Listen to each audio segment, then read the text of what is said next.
Bonjour tous mes super branchés, de retour sur la chaîne pour une nouvelle vidéo. Laissez-moi vous dire l'équipe, je suis hyper content de vous retrouver.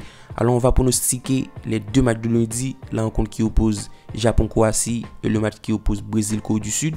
Deux matchs suivis de pronostics, comme toujours, si le contenu vous plaît, n'hésitez pas à la liker. C'est ultra bon pour le développement de la chaîne. Par contre, si vous êtes nouveau ici, crois-moi l'équipe, c'est le moment idéal de vous abonner.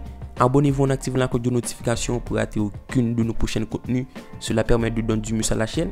Et si vous voulez plus de paris sportifs, plus de pronostics, je vous invite également à rejoindre le Telegram de Jérémy News ou surtout de me suivre sur Instagram l'équipe. Ces deux liens se trouvent dans la description. On se retrouve pour le premier match de ces huitièmes de finale pour lundi, la rencontre qui oppose Japon-Croatie.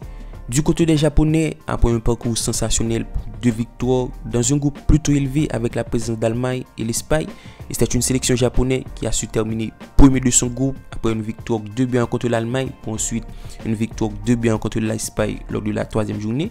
Une vraie plus-value et c'est pour moi la sensation de ce mondial.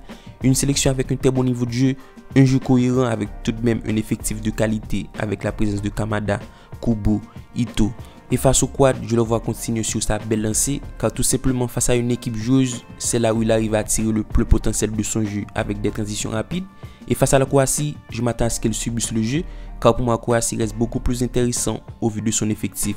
Il reste tout de même sur un bon bilan, soit 2 nuls, 1 victoire. Par contre, vu le tactique de jeu du Japon, c'est le type de jeu qui leur permet de toujours revenir. Du coup, je pars sur une double chance Japon, sur le score nul, 1 but partout.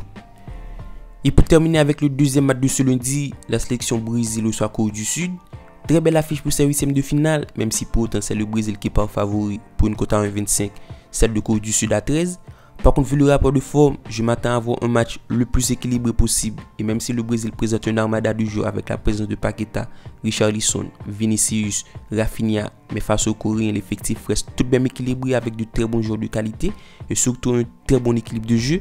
Alors au niveau du rapport de forme, on a deux sélections qui sont de très bonnes phases de poule, soit 2 victoires, 1 défaite pour le Brésil. Et c'est de plus rassurant pour la sélection coréenne qui reste sur 1 nul, 1 victoire, 2 buts contre le Portugal.